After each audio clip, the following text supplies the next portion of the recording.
साल 1757 मराठा साम्राज्य अपने चरम पर था, लेकिन दिल्ली पर कब्जा करने के लिए एक भीषण युद्ध होने वाला था। एक तरफ थी अहमद शाह अब्दाली की विशाल अफगान सेना और दूसरी तरफ मराठा वीर सेनापति रणवीर भोसले, जो अपने 20,000 सैनिकों के साथ अब्दाली की 80,000 की सेना का सामना करने को तैयार थे। यह युद्ध केवल जमीन का नहीं था, यह सम्मान, पराक्रम और बलिदान की परीक्षा थी। दिल्ली के पास पानीपत के मैदान में मराठा खेमे में युद्ध की तैयारियां चल रही थी। रणवीर भोसले अपनी तलवार पर हाथ फेरते हुए बोले, आज का युद्ध हमारी पहचान तय करेगा। याद रखना, हारने का मतलब केवल मौत नहीं, बल्कि हमारी सभ्यता का अंत भी होगा। तभी घुड़सवार सैनिक दौड़ते हुए आए। साहब, अब्दाली की सेना महज 2 कोस दूर है। रणवीर ने तुरंत अपनी रणनीति बनाई। पहला हमला हल्की घुड़सवार टुकड़ी करेगी, मुख्य बल युद्ध के बीच में हमला करेगा, अंत में भारी घुड़सवार और हाथी सेना दुश्मन को कुचल देगी। सूरज की पहली किरण के साथ युद्ध का बिगुल बजा। मराठा घुड़सवारों ने दुश्मन की अग्रिम सेना पर धावा बोला। तलवारें चमकी, खून की नदियां बहीं, पर अब्दाली की सेना विशाल थी। उसने तोपों से हमला कर दिया।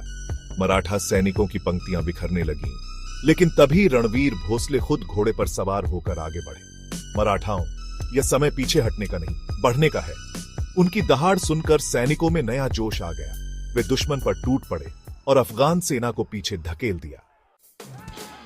जब मराठाओं की जीत करीब थी, तभी एक बड़ा धोखा हुआ। मराठा खेमे के एक गुप्तचरों ने रणवीर को खबर दी, सेनापति जी, हमारे ही सेनापति गंगाधर राव ने अब्दाली से मिलकर हमारी योजना लीक कर दी है। यह सुनते ही रणवीर भोसले के चेहरे पर गुस्से की लकीरें खींच गईं। उन्होंने तुरंत गंगाधर राव को बुलवाया। तूने मराठाओं के साथ गद्दारी की? गंगाधर राव कुछ बोलता, उससे पहले ही रणवीर ने अपनी तलवार निकालकर उसका सिर धड़ से अलग कर दिया। मराठाओं में विश्वासघातियों की कोई जगह नहीं, लेकिन अब बहुत देर हो चुकी थी। दुश्मन को मराठाओं की रणनीति पता चल चुकी थी और अब्दाली की सेना फिर से हमला करने को तैयार थी। अब युद्ध का अंतिम चरण शुरू हो चुका था। चारों ओर सिर्फ लाशें और रक्त था। मराठा सेना कमजोर पड़ रही थी, लेकिन रणवीर भोसले अब भी लड़ रहे थे।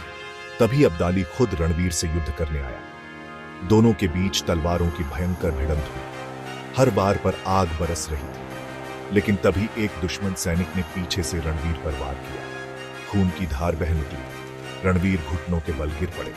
मराठाओं, कभी मत झुको, यह कहकर उन्होंने आखिरी वार में अब्दाली को घायल कर दिया।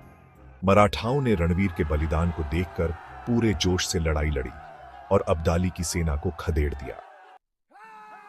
रणवीर भोसले जमीन पर गिरे हुए थे। उनके चारों ओर उनके साथी थे। हमने जीत तो ली, लेकिन मैं इसे देखने के लिए नहीं रहूंगा। इतना कहकर रणवीर भोसले ने अंतिम सांस ली। पूरा युद्ध क्षेत्र उनके बलिदान की गवाही दे रहा था।